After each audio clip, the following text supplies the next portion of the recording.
여러분 안녕하세요. 생강남입니다. 올해 여전히 조정장이 이어지고 있는데요. 어제 CPI가 또다시 좋게 발표가 됐죠.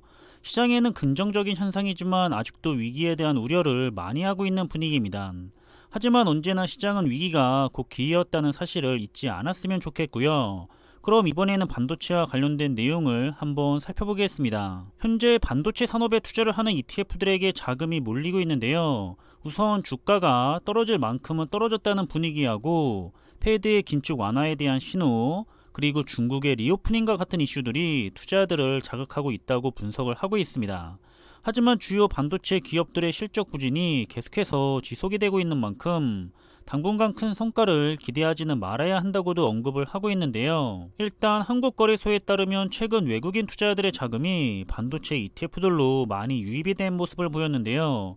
특히 타이거 미국 필라델피아 반도체 나스닥 ETF로 투자를 많이 하고 있는 모습입니다. 그 밖에도 레버리지 ETF나 경쟁 ETF인 미국 반도체 MV ETF, 그리고 글로벌이 아닌 국내 ETF에도 기관과 외국인들의 관심이 보이고 있고요. 그리고 최근 한 달 동안에는 글로벌 파운드리 1등 기업인 TSMC가 순 매수 5위를 차지하는 등 자금이 확실히 많이 몰리고 있는 상황입니다. 워렌 버핏의 영향도 있었겠지만 향후 반도체 시장이 미래의 기술력이나 국가의 안보 측면에서 아주 중요하기 때문에 최선도 기업들을 중심으로 해서 많은 발전과 성장이 될 수밖에는 없고요.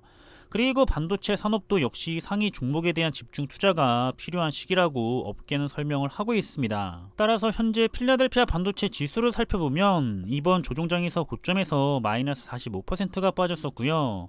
그리고 현재는 바닥에서부터 31%가 반등한 상태입니다. 여전히 내년 시장의 흐름에 대해서 염려가 많은 상황이기는 하지만 우리는 그래서 장기적으로 봐야 하는데요. 멀리 가지 말고 지난 2015년을 기준으로 한다면 2015년도에는 시장이 계속해서 조정을 받다가 다시 위로 우상향을 하기까지는 1년이 넘게 걸렸습니다. 그리고 마찬가지로 2018년도에도 미국과 중국의 무역전쟁이 시작이 되면서 시장이 크게 출렁거렸죠. 이때도 다시 위로 올라가기까지는 1년이 넘게 걸렸고요. 그리고 나서 2020년도에 중국으로 인해서 코로나19 팬데믹이 터졌죠. 이때도 크게 출렁이기는 했지만 한 달 만에 반등을 하면서 필요 이상으로 큰 상승을 보였고요.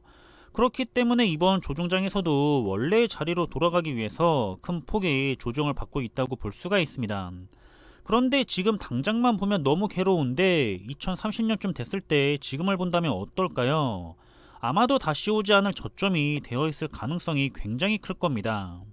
어제 미국 팡플러스 ETF의 변경을 다루면서 정리를 했던 내용인데 보시는 것처럼 2015년도부터 지금까지 좋은 종목을 가지고서 장기 투자를 하고 있던 투자자들은 큰 조정장이 계속해서 왔더라도 수익을 내고 있는 상태겠죠. 지금도 마찬가지입니다. 지금은 힘들지만 나중에 가서 보게 되면 우리는 굉장히 큰 성과를 가져가고 있을 거고요. 그렇기 때문에 지금과 같은 조정장에서 계속 싸게 한 주라도 더 매수를 하는 게 좋은 거죠. 이런 조정장을 인내하지 못한 투자자들은 좋은 투자의 성과를 못 냈겠지만 최소한 인내를 하는 투자자들과 지금과 같은 상황을 이용해서 더 열심히 투자를 하는 투자자들은 계속해서 시간이 지나갈수록 큰 자산으로 쌓여갈 겁니다. 그래서 눈앞만을 보면서 투자를 하지 말고 멀리 보면서 투자를 했으면 좋겠고요. 이런 사실을 이해하고 있는 투자자들은 지금 조종장이 빨리 끝나기를 바라고 있는 것이 아니라 최대한 오랫동안 유지가 되기를 오히려 바라고 있을 겁니다. 지금 주가가 상승을 하면 당연히 자산이 불어나기 때문에 기분은 좋겠지만 장기적으로 본다면 완전히 손해죠. 앞으로 계속해서 비싸진 가격으로 매수를 해야 하기 때문에 적립식 장기 투자자들에게는 지금 주가가 올라가는 것은 호재가 아니라 악재입니다. 나중에 내가 10년 이상 충분히 투자를 하고 많은 수량을 모았을 때 그때 주가가 한 번씩 크게 터져주는 게 훨씬 더 좋은 거죠.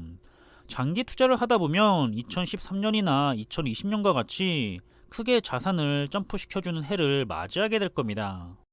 우리는 그런 해를 맞이하기 전에 싸게 많이 매수를 해두는 게 훨씬 더 좋겠죠. 지금이 투자의 후반전이 아니라 투자의 전반전이라고 하신다면 지금의 시간을 충분하게 즐기셨으면 좋겠습니다. 항상 좋은 투자 종목을 가지고서 좋은 투자를 하셨으면 하고요. 그럼 이번에 준비한 내용은 여기서 마무리하겠습니다. 저는 다음에 더 좋은 정보들을 가지고 다시 찾아뵙겠습니다. 감사합니다.